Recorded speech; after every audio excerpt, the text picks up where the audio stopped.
Seja bem-vindo ao canal, meu nome é Carlos Palhares, mais conhecido como Paulista. No vídeo de hoje vou trazer um tema que eu venho trabalhando há algum tempo, chamado estado de fluxo profissional, e você vai entender a importância dele para o seu desenvolvimento na carreira. Antes de rodar a vinheta, não se esquece, se inscreve aqui, dá o like e ativa o sininho para você receber as atualizações e notificações.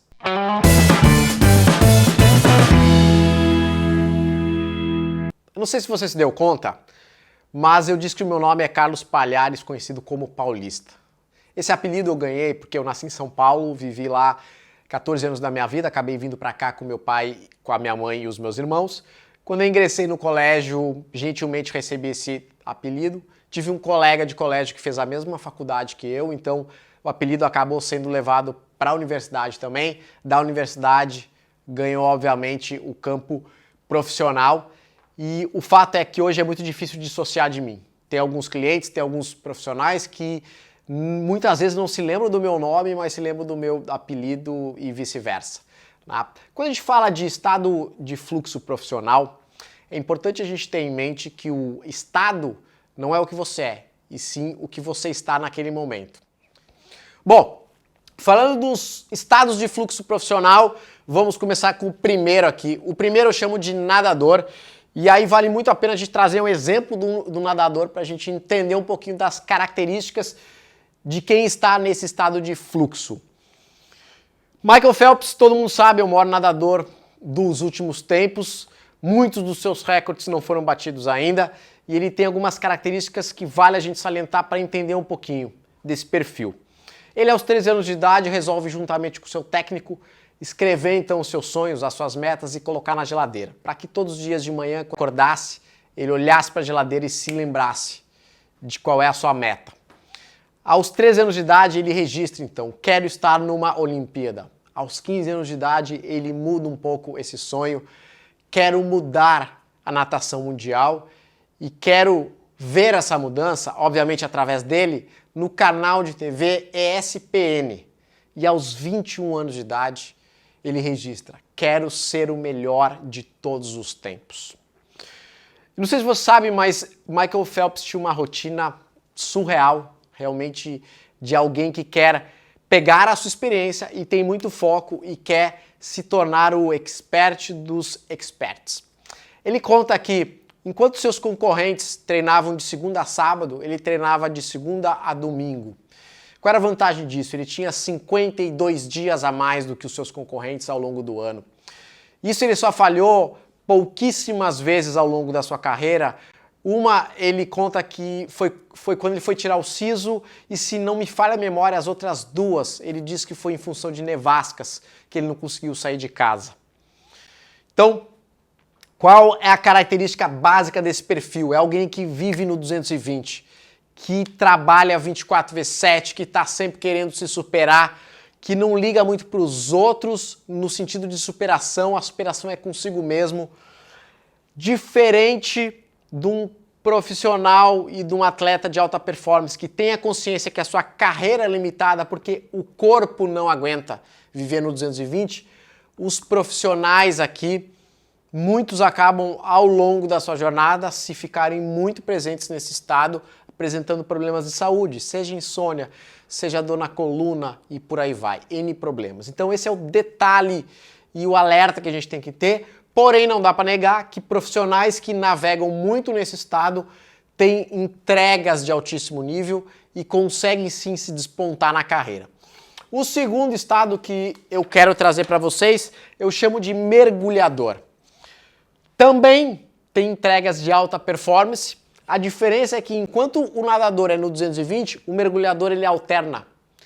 Ele vive momentos da sua semana, do seu dia, do seu mês, onde ele executa algumas tarefas que são um pouco mais tranquilas do ponto de vista mental, e tem aqueles projetos que ele mergulha a fundo, ele vai fundo, fundo. Característica básica assim e evidente entre os dois. Os nadadores geralmente têm mais projetos realizados ao longo do ano. Os mergulhadores têm um pouco menos de projeto, porém os seus projetos têm uma profundidade muito maior. O terceiro estado que eu quero trazer para você é o estado de boiador. E aqui Ele está em vermelho por uma razão muito óbvia. É um alerta, é uma atenção. De novo, não significa que todo profissional é só nadador, só mergulhador ou só boiador. A gente, ao longo do dia, muitas vezes, ao longo da semana e do mês, a gente navega entre os três, mas a gente tem uma preferência. Eu comecei a minha carreira como nadador, em determinado momento, por N razões e decisões de vida profissionais, eu migrei para mergulhador. Mas, em muitos momentos, eu venho para o boiador, não naquela intenção de boiar e deixar o fluxo profissional ir escolhendo pela gente, deixar a vida me levar, longe disso. Mas com a intenção de descansar um pouco, olhar com atenção, observar, tomar fôlego, respirar, se acalmar para daí voltar a mergulhar. Se você olhou para boiador e arregalou os olhos porque acha que, pelo amor de Deus, eu sou super boiador, calma, de novo. Só o fato de você ter esse discernimento e essa percepção que talvez você esteja muito no boiador já demonstra uma consciência que é o primeiro grande passo para sair daqui. E agora a gente vai falar sobre isso. Se você está aqui, ou mesmo que você não está, como é que a gente faz para não cair para cá? E aqui vem duas grandes dicas. A primeira dica que eu trago é muito importante que você decida quais os estados de fluxo que você quer estar com mais frequência. Você quer ser nadador, mais nadador, ou você quer ser mais mergulhador? Então assim, se não agora, no final desse vídeo, cara, anota numa folha.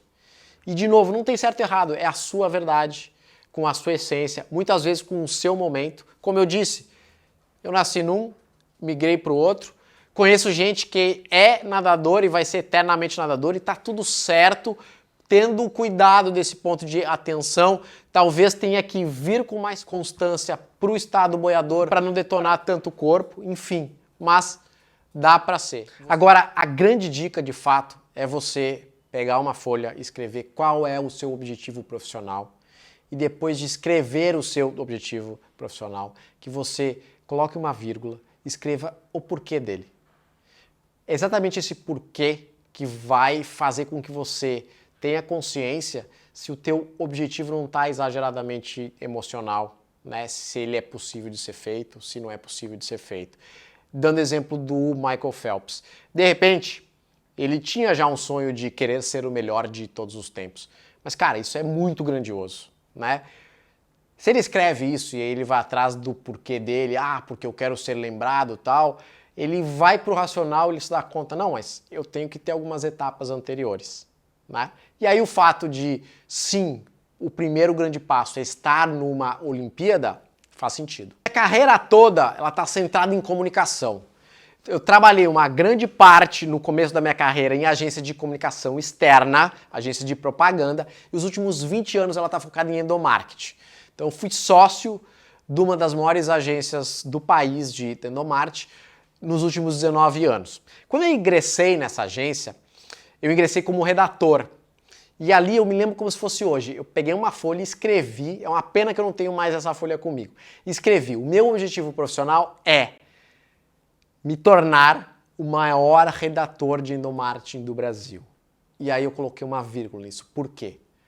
Porque isso vai me diferenciar profissionalmente na carreira e vai possibilitar com que eu cresça de fato cada vez mais. Dito e feito, depois de uns 3 anos mais ou menos que eu acabei ingressando nessa empresa como funcionário, 2 anos e meio, 3 anos, eu acabei virando sócio, né? E depois tive N reconhecimentos com projetos premiados fora do Brasil, no Brasil, depoimentos de clientes e assim sucessivamente. Então, escrever o seu porquê, escrever o seu objetivo é o segundo grande passo muito importante para que você se torne um expert na sua área. O primeiro é você escolher se você quer ser nadador ou se você quer ser mergulhador. E o segundo grande passo é esse, você registrar o seu objetivo, né? De novo, atenção, não tem certo e errado, tem a sua verdade, né? Como você vai se desenvolver. Importante do que você querer parecer ser um profissional de alta performance, você querer parecer ser um expert na sua área, é você batalhar e se dedicar até que você seja.